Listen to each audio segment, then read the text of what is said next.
25 décembre. Apocalypse chapitre 16, versets 1 à 21. J'entendis une voix forte venant du temple dire aux 7 anges: allez verser sur la terre les 7 coupes de la colère divine.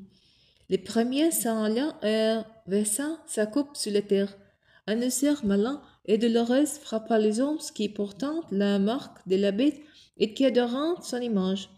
Le deuxième ange versa sa coupe dans la mer. Celui-ci devint comme le sang d'un mort, et tous les êtres vivants de la mer périront. Le troisième ange versa sa coupe sur les fleuves et les sources. Les eaux se changeront en sang. Alors j'entendis l'ange qui a autorité sur les eaux dire: tu es juste, toi qui étais, toi le sang, d'avoir ainsi fait justice, parce qu'ils ont versé les sang des membres du peuple saint et des prophètes. Tu leur as aussi donné à boire du sang, et se sauvant ce qu'ils méritent. Et j'entendis le tel qui disait: oui, Seigneur, Dieu Tout-Puissant, tes arrêts sont conformes à la vérité et à la justice. Le quatrième ange versa sa coupe sur le soleil. Il lui fut donné de brûler les hommes par son feu.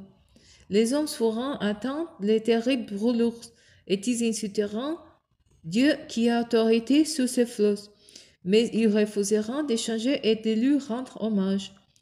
Le cinquième ange versa sa coupe sous le trône de la bête.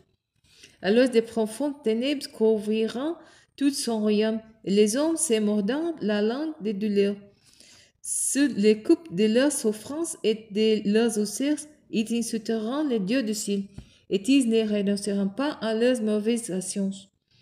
Alors le sixième ange versa sa coupe dans le grand fleuve, l'Euphrate. Ses eaux tailleront pour que soit préparée la voyageuse rose venant de l'Orient.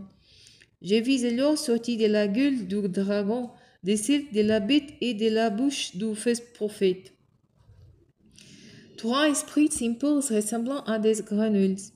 Ce sont des esprits démoniaques qui accomplissent des signes prodigieux. Ils s'en vont trouver les rois du monde entier pour les rassembler pour le combat du grand jour du Dieu Tout-Puissant. Voici, je viens comme on voulait. Heureux celui qui se tient à veiller et qui garde ses vêtements afin de ne pas aller nu, en laissant apparaître sa honte aux yeux de tous. L'esprit démoniaque rassemblera les rois dans le lieu appelé en hébreu Armageddon. Le septième ange, enfin, versa sa coupe dans les ors. Une voix forte venant du trône sortit du temple. Sans effet, dit-il.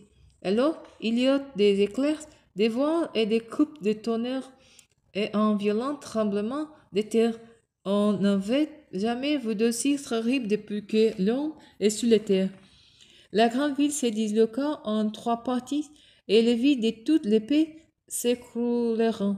Alors Dieu se souvint de la grande Babylone pour lui donner à boire la coupe pleine du vent de son ardente colère. Toutes les îles s'enfuiront et les montagnes disparuront. Des grêlons énormes, pesant près d'un demi-quintal, se bâtiront du ciel sur les hommes, et ceux-ci insulteront Dieu à cause du flot de la grêle, car il était absolument terrible.